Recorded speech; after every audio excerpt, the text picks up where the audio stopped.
पाकिस्तान तहरीक-ए-इंसाफ में जबरी तलाकों का सिलसिला जारी है। जैसा कि इमरान खान ने अपनी ट्वीट में कहा था कि जबरी शादियाँ का तो सुना था मैंने, लेकिन जबरी तलाकें हो रही हैं। तो सबसे बड़ी तलाक जो है बकौल इमरान खान के फवाद चौधरी साहब की है। पाकिस्तान तहरीक-ए-इंसाफ के सीनियर रहनुमा, पाकिस्तान तहरीक-ए-इंसाफ के हुकूमत के दौरान वफाकी वज़ीर रह चुके हैं और पाकिस्तान तहरीक-ए-इंसाफ का फेस रहे हैं, यानी कि तर्जुमान, स्पोक्स पर्सन, सेक्रेटरी इन्फॉर्मेशन, जो भी आप कहें, बहुत सारे ओहदे उनके पास रहे हैं।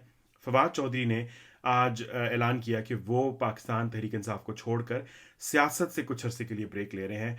अब ये एक बहुत बड़ी डेवलपमेंट है। उसके साथ साथ असद उमर ने भी प्रेस कॉन्फ्रेंस की और प्रेस कॉन्फ्रेंस करके कहा कि वो भी पाकिस्तान तहरीक इंसाफ के जो ओहदे हैं उनसे छुट्टी ले रहे हैं।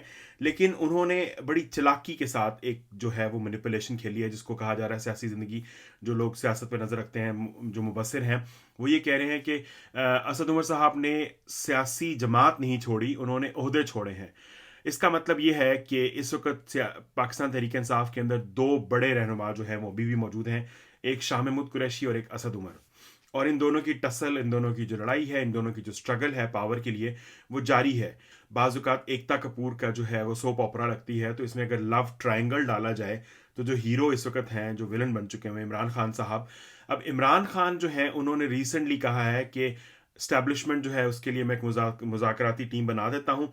अगर मेरी सियासत छोड़ने से पाकिस्तान के हालात बेहतर होते हैं और पाकिस्तान की गवर्नेंस में बेहतरी आती है, या जो भी इस तरह की उन्होंने बात की है, तो उससे उसमें अगर बेहतरी आती है तो मैं छोड़ देता हूँ। अब इमरान खान के जाने की सूरत में जो जानशीनी का जो एक एक क्वेश्चन है, बड़े बड़े जो लीडर्स हैं बाकी सारे, वो तो जा चुके हैं। तो पीछे बचते हैं शाह महमूद कुरैशी और असद उमर। और असद उमर ने पार्टी नहीं छोड़ी, उन्होंने ओहदे छोड़े हैं। इसका मतलब है कि असद उमर जो हैं वो बुनियादी तौर पे अगली मुस्तकबिल की तरफ देख रहे हैं।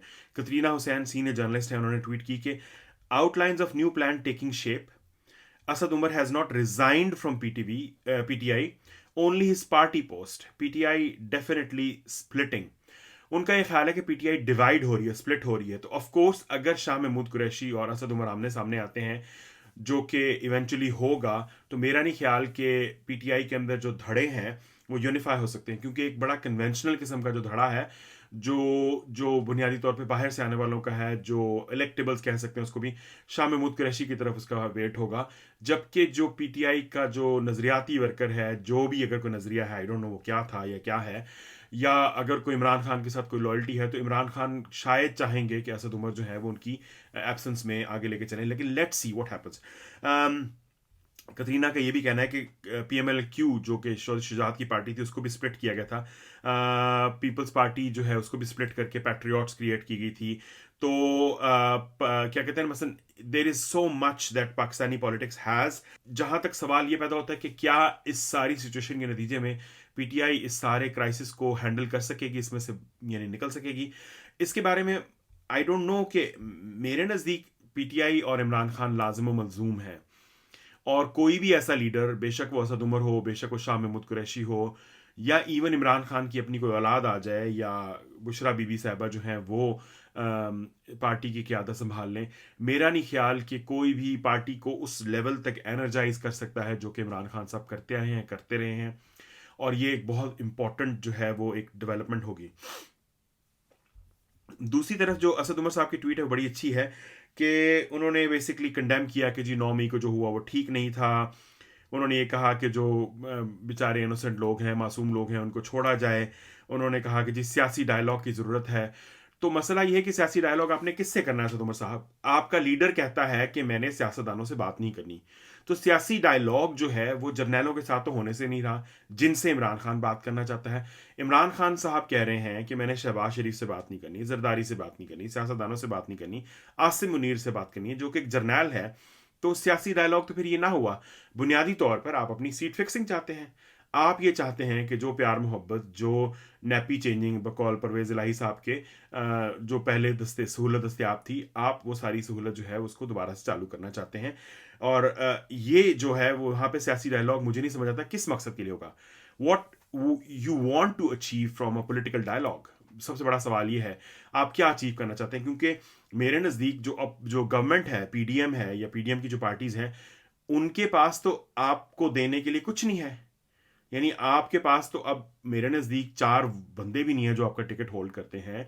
तो आपने लड़ना किस बुनियाद पे है? यानी क्या चीज़ ऐसी है जो आप पॉलिटिकल डायलॉग में उनको गिव कर सकते हैं, उनके सामने रख सकते हैं, जिसकी बुनियाद पे कोई आपसे मुज़ाकरात करेगा? अब ज़ाहिर बात है, फवाद चौधरी हमारे जर्नलिस्ट दोस्तों के बहुत करीबी समझे जाते हैं। पीटीआई के अंदर प्रोग्रेसिव लोगों में से एक समझे जाते हैं, अगरचे आई डोंट नो उनका प्रोग्रेसिवनेस जो है वो, जब वो सियासत यानी कि हुकूमत का हिस्सा थे, वो कहाँ गया, और जिस तरह की वो बातें करते हैं उसमें प्रोग्रेसिवनेस तो कहीं से नज़र नहीं आता। सो यानी रोहान अहमद ने ट्वीट की थी, जो कि उर्दू न्यूज़ के लिए काम करते हैं, जर्नलिस्ट हैं। तो उन्होंने कहा कि फवाद चौधरी से करीब एक जरिए ने बताया है कि he was disheartened by Imran Khan attitude following Chaudhry's arrest. यानी कि फवाद चौधरी जो है उनकी अपनी गिरफ्तारी के बाद इमरान खान के जो एटीट्यूड है उससे बहुत ज़्यादा डिसहार्ट हुए थे। और ये तो कोई यानी कि हाउ डू ये से, ये कोई नई बात नहीं है। आई थिंक करीबी ज़राए ने जो बात की ऑफ कोर्स इस वक्त, लेकिन अगर आप क्या कहते हैं, काशिफ अब्बासी के साथ फवाद चौधरी की जो गुफ्तगू है, पंजाब के जो सीटें हैं, पंजाब के टिकट्स जो हैं उसके बारे में देखें, तो वो उसमें फवाद चौधरी एक डिफीटेड, एक एक एक इग्नोर्ड, एक कॉर्नर्ड इंसान नज़र आ रहे हैं, जो कि कह रहे हैं कि ठीक है जी, खान साहब की मर्ज़ी, नहीं किया उन्होंने, और उन्होंने जो उनके दिल में आया उन्होंने कहा। और यानी कि उनको बहुत शदीद मायूसी हुई थी। और मुझे ये लगता है कि फवाद चौधरी अपने दिल में समझते थे कि पंजाब के अंदर उनको एक लीडरशिप का रोल मिलना चाहिए। ये हमें बड़े अरसे से पता है। बुज़दार की जगह वो एक बड़े स्ट्रॉन्ग कैंडिडेट थे, और शायद बहुत कामयाब होते भी अगर वो वज़ीर आला लगते तो मेरे नज़दीक डिसहार्टेड तो वो पहले से थे। अब जो यानी कि गिरफ्तारी हुई है, यानी शीरी मज़ारी की गिरफ्तारी के 8वें दिन इमरान खान को ख्याल आया कि उसके बारे में ट्वीट भी करनी है। फवाद के बारे में कोई ट्वीट नहीं की गई, कुछ भी नहीं किया गया। जो कुछ फवाद के साथ हुआ या हो रहा था बज़ाहिर, तो उसको तो उन्होंने जो सोर्स है वो लिखता है, वो कहता है कि he felt Imran cared only about himself and left others alone to face the consequences of May 9 violence. यानी कि 9 मई के तशद्दुद के जो मुज़मिरात हैं उनका सामना करने के लिए इमरान खान ने तमाम लोगों को बीच चौराहे में छोड़ दिया, और उनको सिर्फ अपनी परवाह थी।